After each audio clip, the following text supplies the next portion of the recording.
In November 2025, Korea found out that one former employee had spent months inside its biggest shopping app, undetected. By the time investigators finished counting, the personal data of more than 37 million people had been exposed. In a country of 52 million, that's nearly 3 in 4. What followed was national fury, and two very different machines starting up at once.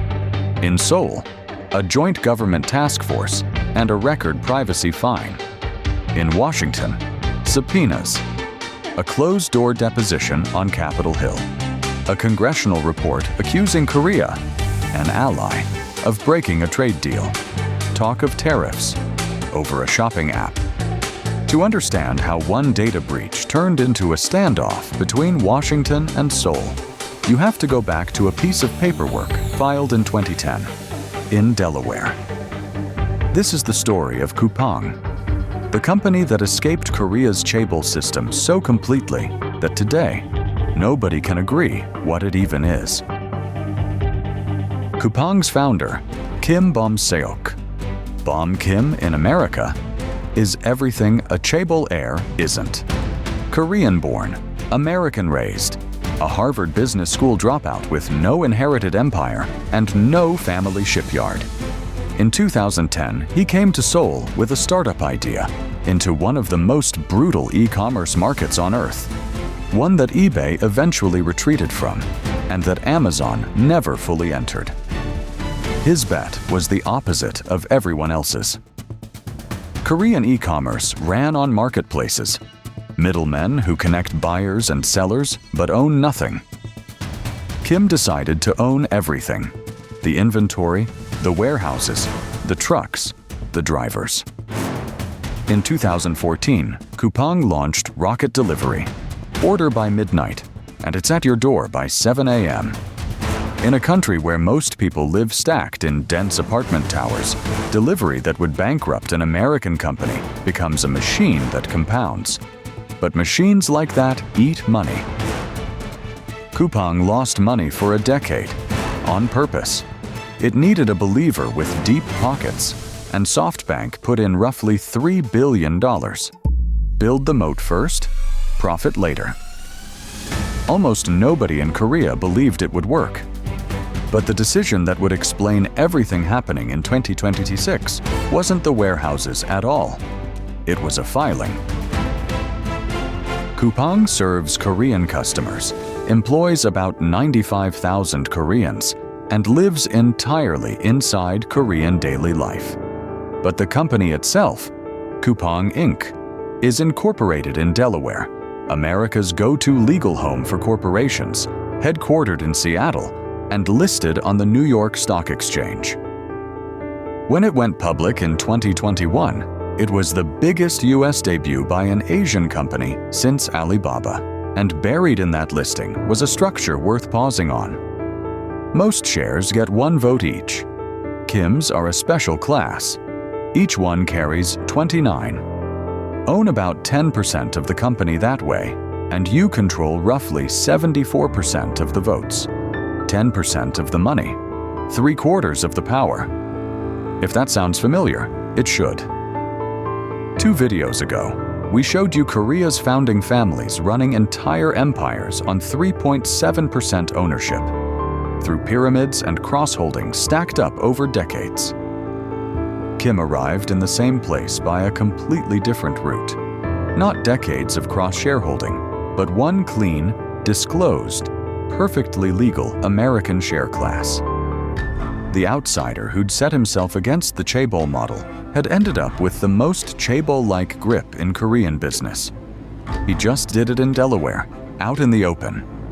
And Korea's regulators didn't know what to do with him. Every big Korean business group has to name one controlling person, the single human being the law holds responsible. But that person was an American citizen, atop an American company, and the system had never faced this before. So for 5 years, they left the box blank. Remember that empty box. It's about to become geopolitics. And the machine worked. The years of losses ended. Coupang turned its first annual profit in 2023, and by 2024, revenue passed $30 billion in a country of 52 million. Its WOW membership became Korea's version of Prime. More than 14 million paying members, locked into a flywheel where density buys speed, speed buys loyalty, and loyalty buys more density. Traditional retail giants lost ground. The marketplaces that once ruled Korean e-commerce faded to footnotes. But the honest version of this story includes what the machine cost.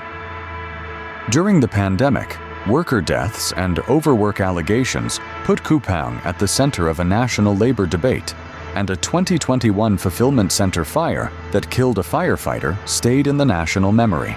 The company has since invested heavily in automation and safety, and the debate over what ultra-fast delivery really costs and who pays for it is still going on in Korea today. Speed has a price. Koreans have been arguing about the receipt ever since.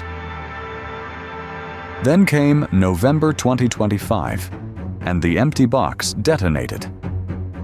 From that moment, two clocks started ticking at once. Seoul treated it as a privacy case. Washington treated it as a trade case. In Seoul, the enforcement clock. Coupang apologized and committed over $1 billion in customer compensation. And this June, Korea's privacy regulator handed down a record fine, about $409 million, which Coupang is now appealing, insisting that while tens of millions of accounts were accessed, the data actually kept covered around 3,000. Parliament also raised the ceiling on future privacy fines from 3% of revenue to 10%, though that new cap doesn't touch this case. And the fine was just one front. Weeks later, Korea's tax authority added a roughly $200 million back tax bill, aimed partly at how money moves between Coupang's Korean business and its American parent, with a separate antitrust case still open. Stacked together, the penalties climb toward $1 trillion, on the scale of a full year of Coupang's profit. In Washington, a different clock entirely. Because when Korea regulates Coupang, it is, on paper, regulating an American company. In January, two U.S. investment firms holding over $1.5 billion of the stock asked the U.S. trade representative to step in, arguing Korea was punishing a foreign champion. One of those firms was founded by a man who sits on Coupang's own board. A House committee subpoenaed the company. Its American chief executive testified behind closed doors. And in July, a Republican-led committee report, drawing heavily on Coupang's own testimony, accused Korea of breaking a trade deal and called for the process that can end in tariffs. Seoul rejected it as one-sided. Then, in April, right between the two clocks, Korea did something it never had. It wrote a name in the empty box, Bom Kim. And Coupang called that too, discrimination against an American. Here's the genuinely uncomfortable part. Inside their own logic, both governments make sense. Seoul sees a company that exposed tens of millions of citizens' data, and that its regulators were already pursuing before the breach, finally being held to account. Washington sees enforcement, it argues, turned disproportionate. A multi-agency campaign against a U.S.-listed firm whose local rivals cheered it on. Same facts. Two legal systems. One company that chose, 16 years ago, to belong to both, and today is fully protected by neither. And as this goes out, none of it is settled. Washington's biggest move may still be coming. So, what is Coupang? For 5 years, Korea's regulators answered with an empty box. This year, they finally wrote a name in it, and Coupang fought it as an act of discrimination against an American. The U.S. Congress answers, an American company. And every morning, when the box lands on the doorstep by 7 a.m., millions of Korean households answer, ours. That question, what makes a company Korean, is going to follow this channel everywhere because the empires are going global faster than the categories built to hold them. It's the second time this summer Washington and Seoul have fought over who answers for something Korean. And it won't be the last. Just this month, SK Hynix, the Korean chipmaker at the center of the AI boom, raised $26 billion on Wall Street, the largest US listing by any foreign company in history. Bigger than Alibaba. Bigger than the Coupang debut we started this chapter with. Another Korean giant, now trading under an American ticker. The line keeps getting harder to draw. Next time, we stay on that blurring line with the company we just left you with, because SK Hynix wasn't always a giant. 20 years ago, it was a bankrupt penny stock an American rival tried to buy for parts, before it bet everything on a chip nobody wanted and became a company. The AI boom quietly runs on. You've probably used it today without knowing. Subscribe for the business stories nobody bothers to translate. See you there.